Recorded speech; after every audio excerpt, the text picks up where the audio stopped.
Ahead of the Storm, presented by Bob Mills Furniture. Good evening. Hard to believe, but it is storm season in Oklahoma once again. We'll get a peek behind the scenes here in the Weather Center and a demonstration of brand new life-saving technology in just a bit. But first, Jed Castles takes a look back at last year. After the year kicked off with heavy snow and record cold, the spring storm season, with the La Nina pattern, proved to be significantly less eventful.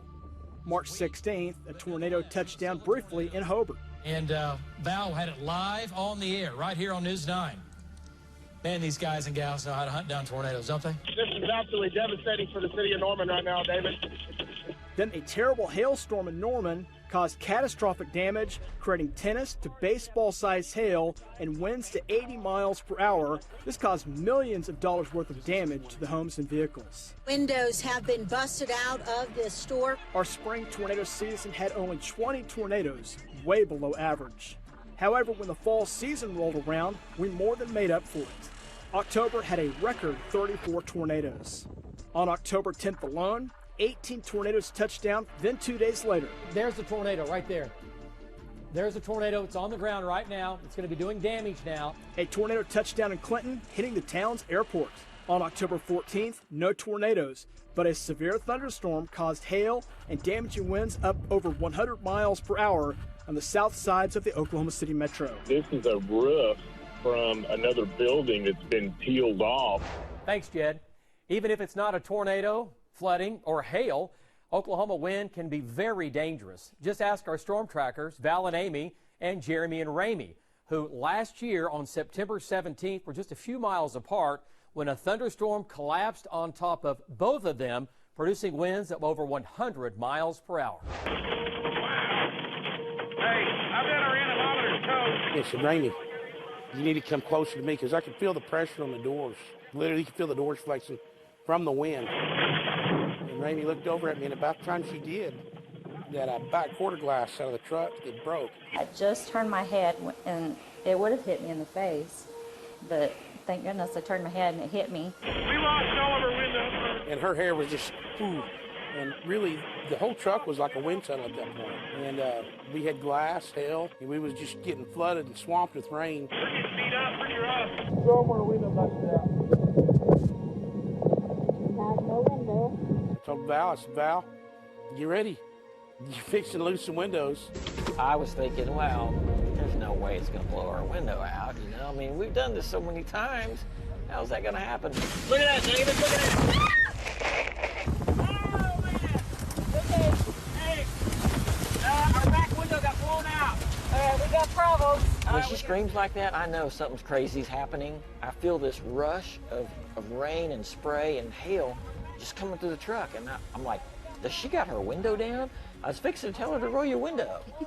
But it wasn't her window. It was the back window blew out. Yeah, our back window got blown out. Yeah, we got rain pouring in the truck. We started smelling an electrical smell inside the truck, so we knew there was some water getting in areas that it shouldn't, and yeah, we had some equipment lost through that process. My video monitor that I see what we're shooting is not working, but we're going to try to make do as best we can. Do they have a shot? Yeah, they've got a shot. Wow, isn't that amazing? Yeah. I'm sitting in class and they have a shot. Wow, what a storm. Baby, are you all right? We all know Oklahoma is right in the middle of Tornado Alley. But what do the statistics say about where you live? Here's Justin with the top 9 tornado counties in the state and country. That's right, David. Oklahoma is in the heart of Tornado Alley still, and stats don't lie here. Most prone tornado counties here in the U.S., 6 of the 9 are in Oklahoma, and this is based on per 100 square miles, and you can see all across I-35, I-44 corridor. We have 1 in Colorado, 1 in the southeast Texas area, and then 1 north of the Tampa Bay area. But the heart of Tornado Alley is here across Oklahoma, and look at the counties here shaded in red. Our top 9 counties Based since 1950 on the National Weather Service, the actual number of tornadoes have been reported in these counties. 125 in Caddo and Oklahoma County, Osage County 107, Canadian 105. So the I-44, I-35 corridor, we all know, come May, it is a hot zone for tornadic activity. And again, Oklahoma still leading the way in tornadoes here across the U.S. Up next, we'll go behind the scenes on how we all work together on a big severe weather day. Welcome back.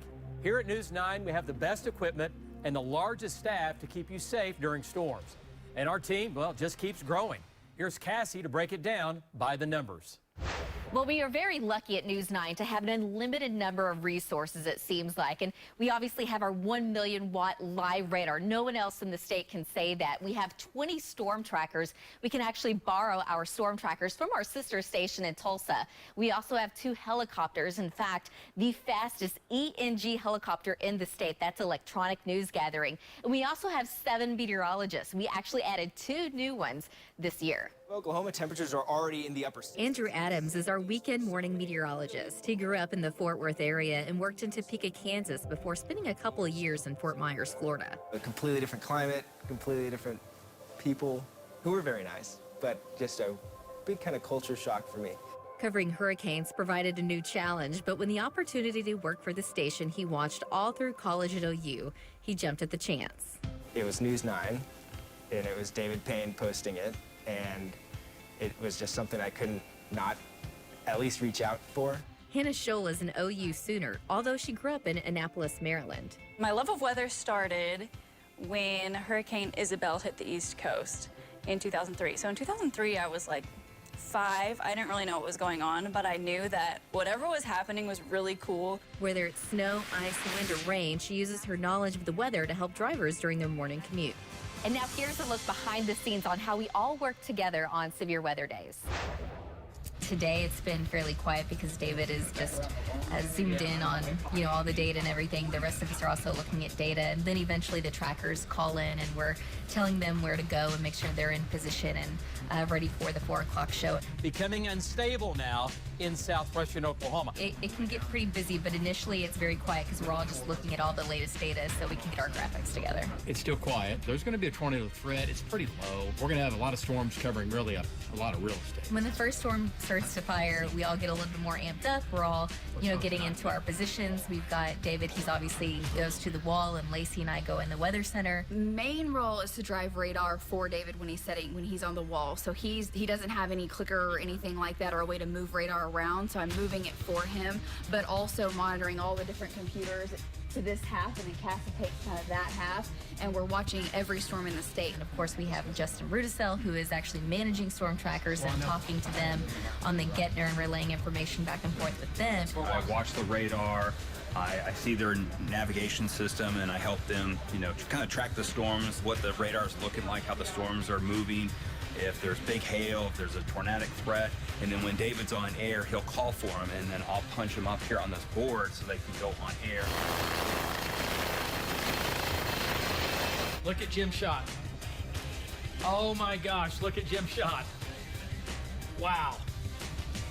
Wow, wow, wow. We're getting baseballs now. So we have 2 big storms producing at least tennis ball to baseball size hail. That's the biggest storm though right now. So not quite severe now, but still strong enough. Moving off to the east-southeast. That boundary sitting up across northern Kiowa County, southern Caddo, maybe about a county north of where the surface dew points are increasing. Everybody has a role at News 9 on the weather team. It's a very, very important role, and without one of us, everything kind of gets a little bit out of whack. Once we get everything going, it's a very fine, well-oiled machine. And we have some new technology to keep you and your family safe. We'll show you what that's all about after the break. Get warned.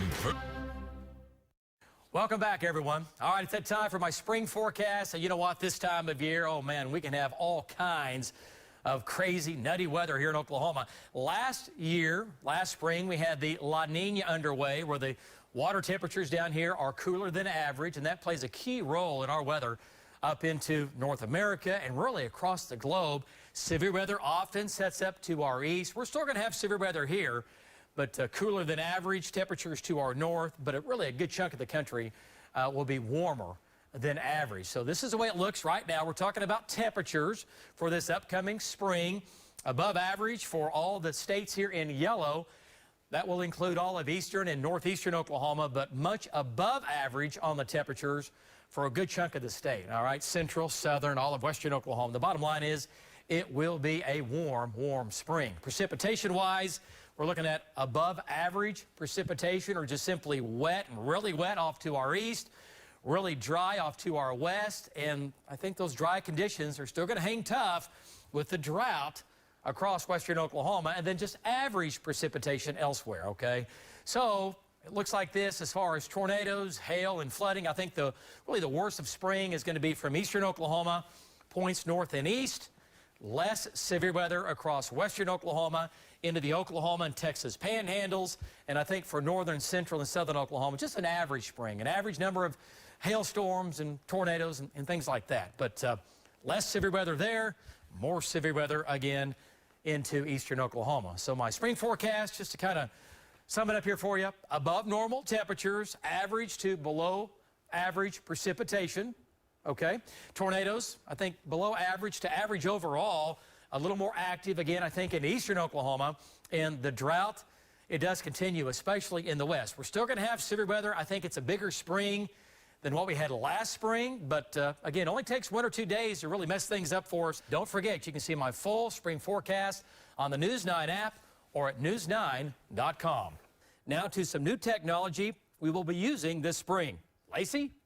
Thanks so much, David. Another piece of technology we will be showing you is radar, not just in the 2D or 3D view. There's a 4D view that we will bring you this spring. What this allows us to do is take the storm, put it out in front, really analyze exactly how tall that storm is. That tells us how intense it is. We'll be able to kind of twist it and tilt it to continue to give you different looks at the storm that our storm trackers are seeing, that we will then be able to confirm with radar. We'll be able to also continue to take off some of the outside edges and get into the nuts and bolts and the meat of this supercell to show you the hail core. David, I know you have more on our new technology. All right, Oklahoma, it is springtime in Oklahoma, and we have, well, yet again, brought you some of the latest and greatest technology here at News 9. Let's just pretend we have a big rotating thunderstorm supercell out in western Oklahoma. Here's Clinton. We think the tornado is going to be right back in here. Trackers are on the ground. Jim Gardner's in the air. Radar supports it. Storm's moving northeast. And we're going to issue our own News 9 tornado warning. Everybody on this map, those are all cell phones into western Oklahoma. So, Lacey, great technology. How does it work? So download our News 9 app. It is completely free, and we control it right here in the Weather Center. Our meteorologists control that app, and we're going to draw the polygon. So here we go, David, for this particular storm from I-40 down near Bessie. Right here. And we'll take it right on up towards the polygon. And again, what we've done is there's the dangerous part of the storm, tornado possibly there, big hail, and everybody inside that box that Lacey just drew that polygon on top of, all those cell phones are going to go off. You're going to get a notification from us, from the News 9 weather team saying, once again, possible tornado. This is going to be a News 9 tornado warning. So again, if you do not have the News 9 weather app, you need to go ahead and get it today. Spring is here. There are so many ways to watch us live during severe weather, online and through the News 9 app. You can also download our over-the-top app on Roku and Apple TV. Or, of course, the old-fashioned way, an antenna. Andrew? And if you're new to the area, or if this is your first storm season, sometimes it can be hard to decipher what David's saying if you've never experienced any of this before. So to help you with that, we created David's Dictionary. All right, so you probably have heard me say, well, the bear's cage covering severe weather on TV. Yeah, if you've heard me say that, you're probably right, probably guessing it's not a good place to be.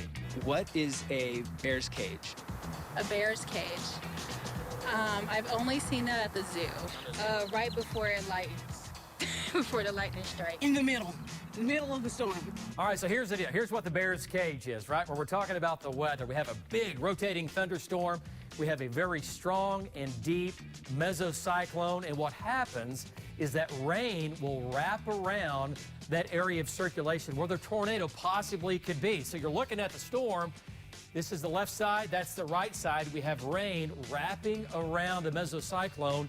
And if you were to go into the bear's cage, not going to see it real bare, but there's a chance, yes, you might see a tornado on the ground, but you won't see it until you are, again, going right into it. This, my friends, is a screaming eagle. Do you know what a screaming eagle is? Her when she's mad at me. I hope it's a sound that's produced right before you're about to get sucked up by a tornado, but I'm not sure. If it wins, I guess, in the shape of an eagle. That's what we're going with. Lock in. Simply put, a screaming eagle, first of all, is a large, rotating supercell thunderstorm. What we have going on here is a big updraft where that tornado might be, and the wind speeds with the jet stream are very strong overhead, and the storm is very tall, and the wind will go around that area of spin, and as it does, it fans out. Right, we're talking about the wings, we're talking about the screaming eagle. There's the beak. That's what it looks like right there, and we have seen these many, many times in Oklahoma, but when you see that, you know that it's a big, bad storm.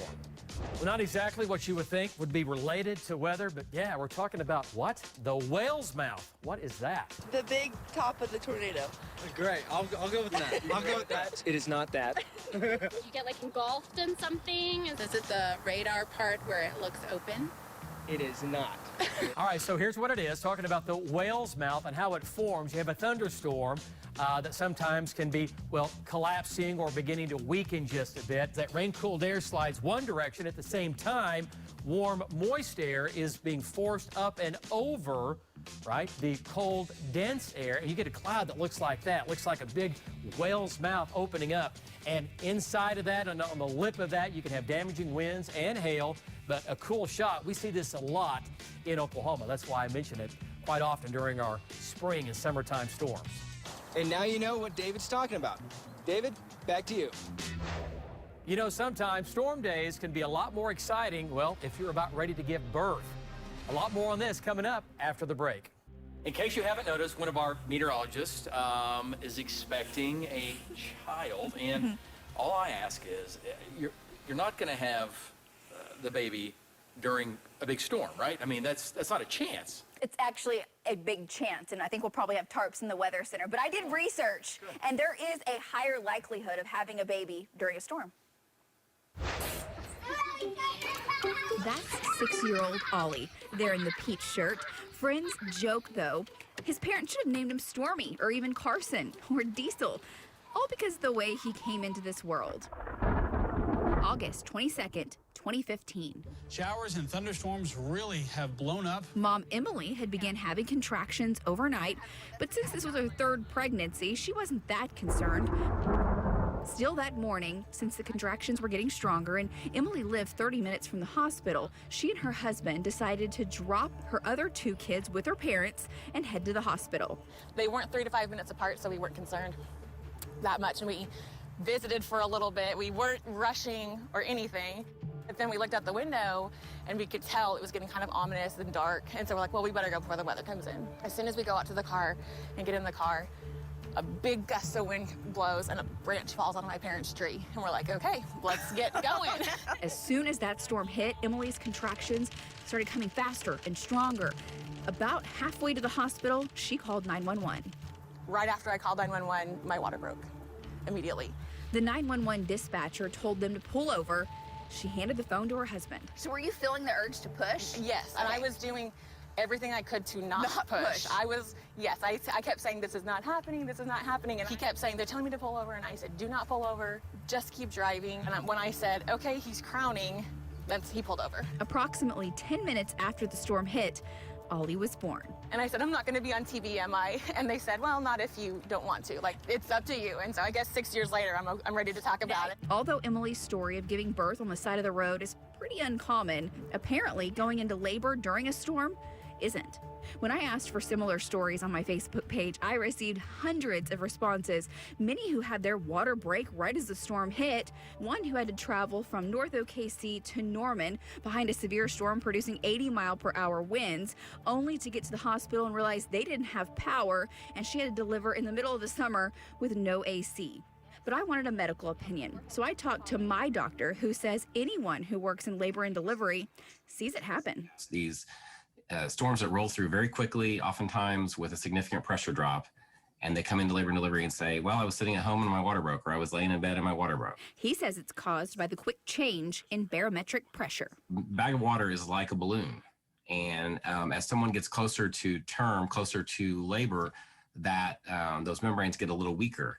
And so just that extra little bulge, you know, even though it's way up inside, the pressure change on the outside of the body has impact on what's going on inside the body. Emily had 2 more children. After Ollie, their births were not especially quick, leading her to conclude Ollie's unusual birth was the result of a perfect storm. Thunder, the lightning. So I really think that it was just because of the storm. That's our show tonight, everybody. Thanks for joining us. And as always, stay with News 9. We'll keep you advised. Ahead of the Storm has been presented by Bob Mills Furniture.